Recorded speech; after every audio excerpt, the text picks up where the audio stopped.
I am Mike Estok. In late 1979, I was injured in a car accident.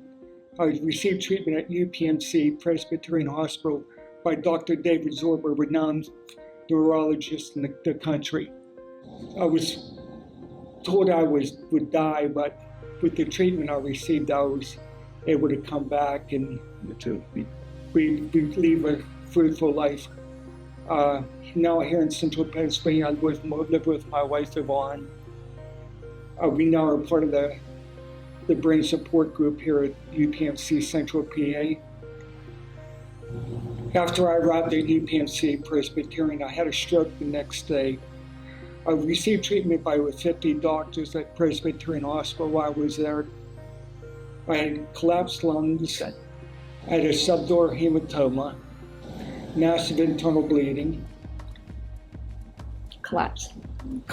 Two collapsed lungs. The stroke left me paralyzed on my left side.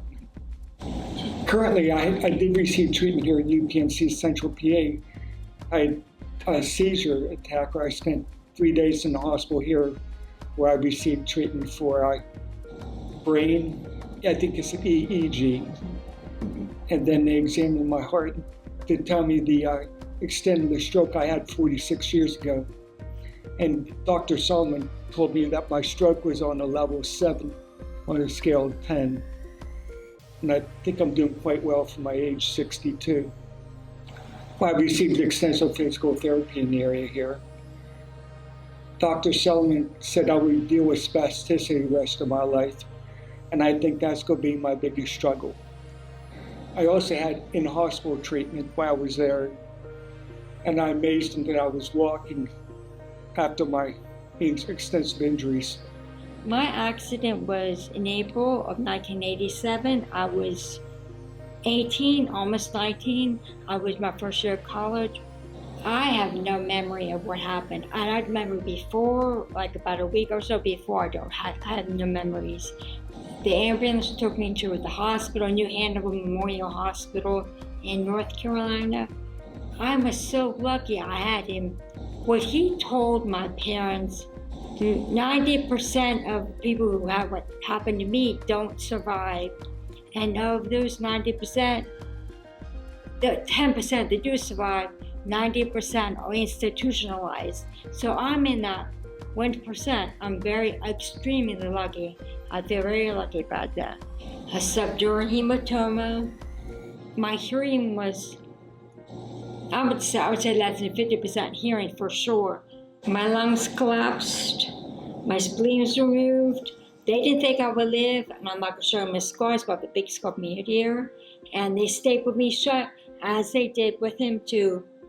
Although it may look like I'm fine, I'm not, because I do have major problems, I think. I think I lost a lot of intelligence. I was on life support for 6 weeks. Yes, I had tracheostomy along with the feeding too. He was at a New Year's Eve party. My sister introduced me.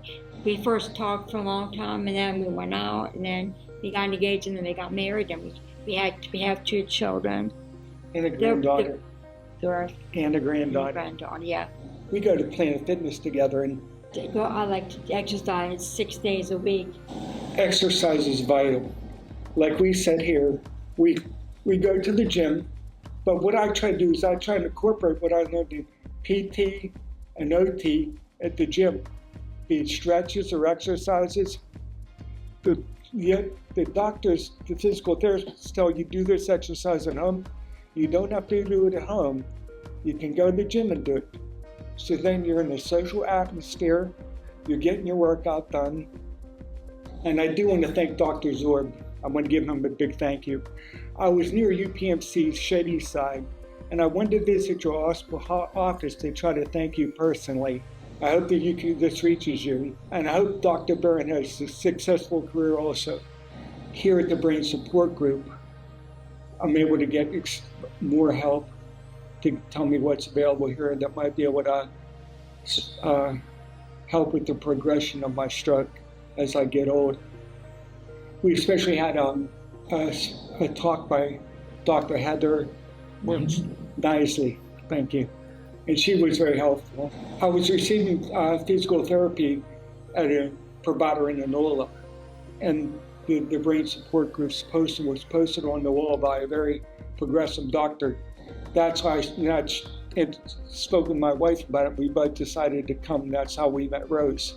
In the very beginning, we didn't have guest speakers, but now the past 2 or 3 times we've had guest speakers, and that's been helpful. Well, I appreciate the visit from Dr. Nisley because she was able to show what conditions become evident as TBI patients age.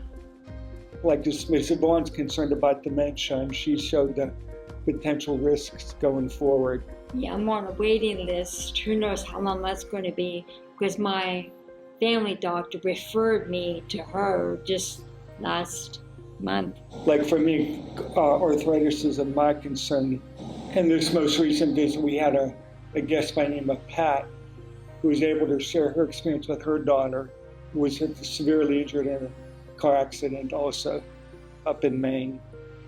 And it seems like most of us with TBIs have a similar story to share. I don't know if that's the way things work with the human brain, but it just seems that's why we're all guarded. We really don't go out of our way to interact with people until we feel comfortable with someone. Her son and us, we have shared experience, so it was easier for us to begin to speak with Rose, and we appreciate her commitment to the program, and she's always in constant contact. And I think it's important that fellow head injured people, brain injured people, support each other and talk about the accidents and their experiences. I think